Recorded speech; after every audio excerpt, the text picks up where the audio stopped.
What's up, AlgoDevs? I'm Alessandro, Head of Product at the Algorand Foundation. Today, I'll walk you through your first steps with the brand new AlgoKit v2. Let's jump right in.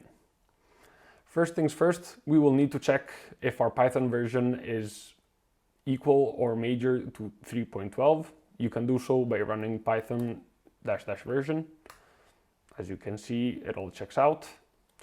Another requirement is to have Docker installed. Please update to your latest version. It's always good. And now let's actually jump right into it. The first thing you'll want to do is to initialize a project with AlgoKit. You can do so by typing AlgoKit init. The first question you're going to be asked is, what kind of project do you want to build? Do you want to build just a smart contract, a frontend, a React frontend, or a full stack? For this tutorial, we'll do a full stack. Now, we have just released Python on Algorand. So, at the question, which language would you like to choose? I suggest doing Python. It's really good. Name of the project, let's say tutorial.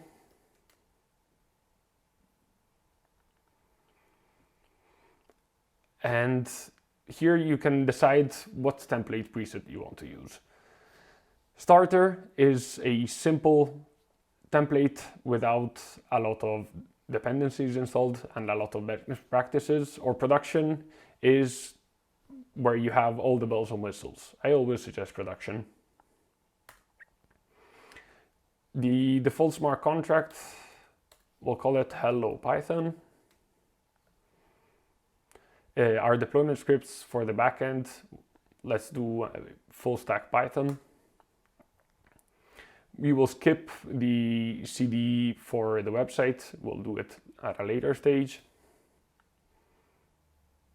And now AlgoKit is running. Do you want to run AlgoKit Bootstrap? Absolutely. This will take care of installing all dependencies necessary to run an AlgoKit project and to develop on Algorand, so I highly suggest you to say yes.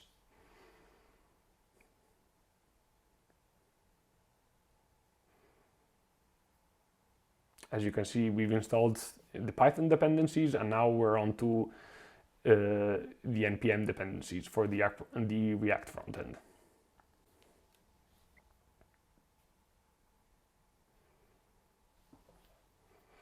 NPM always takes a bit. Nothing you can do with JavaScript.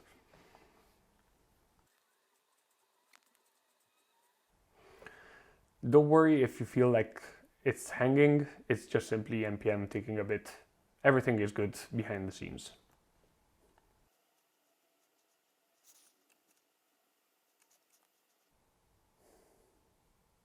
All right, NPM is now picking up, thankfully, and we have everything installed. The next question is if you'd like to initialize a Git repo and perform an initial commit. This is always a best practice if you screw up the first things. So let's commit. Brilliant. And now, as you can see, everything is set up. This is your root repo.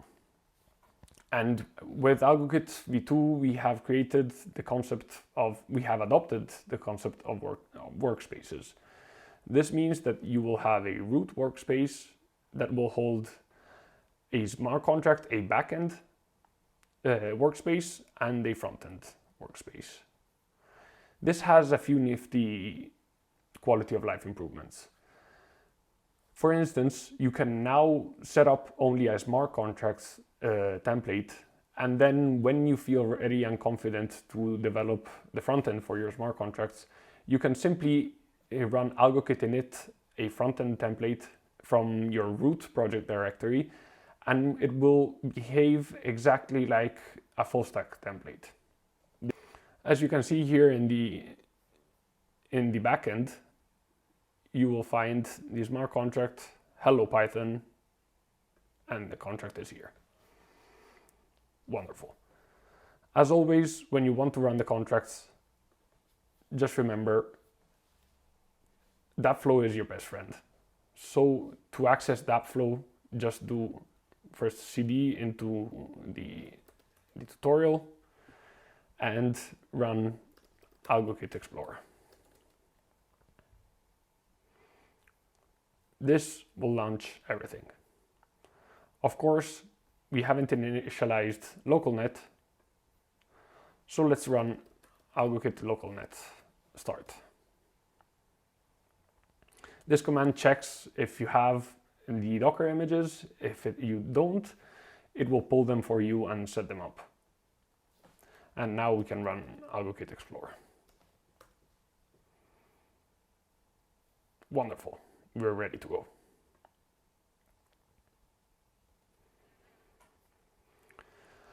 Another really cool feature that V2 brings is the possibility to use AlgoKit without having to install it. And this, you can do it via the GitHub template. So let's move to GitHub. As you can see here, we have the AlgoKit base template. If you click here on the code dropdown, you can create a code space from it. This is free for a certain amount of hours every month. I highly suggest to try it out if you're having troubles to using Docker. But then, of course, Docker is always the best solution long term. So if you're just trying it out and starting, try it out with code spaces.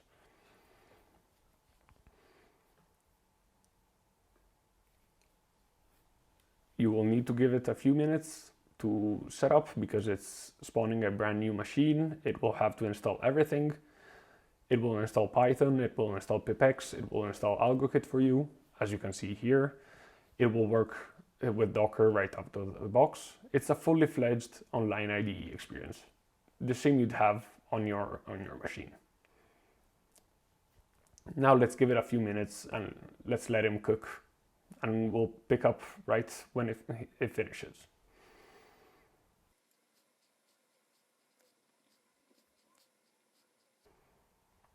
All right, now that the machine warmed up, we can actually run AlgoKit in it. And as you can see from before, this is exactly the same experience. So for this sake, let's only run the smart contracts template. Of course, we'll pick Python. The name of the project is Wonderful Test.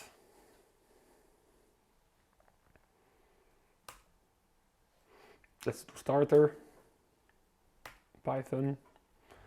Yes, of course, we'll want to run Bootstrap. You see it didn't find poetry. Let's install it. Yes.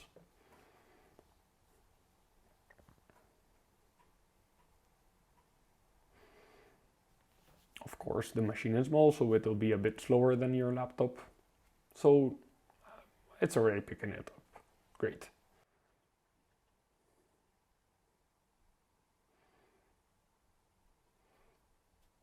Now it will open a new instance.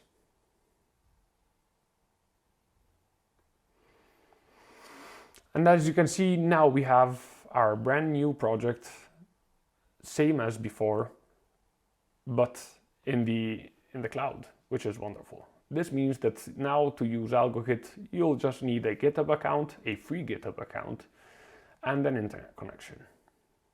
If you want to learn more about Python and start developing smart contracts in Python, we are running a lot of bootcamps. The link will be in the video description. And if you're more of a hands-on learner, you can check out our repo. And we have many examples such as an AMM, an auction, a tic-tac-toe. I am going to do a tutorial on how to write a tic-tac-toe smart contract soon, but you can have a sneak peek here. It's beautiful. So yeah, this covers starting with AlgoKit V2.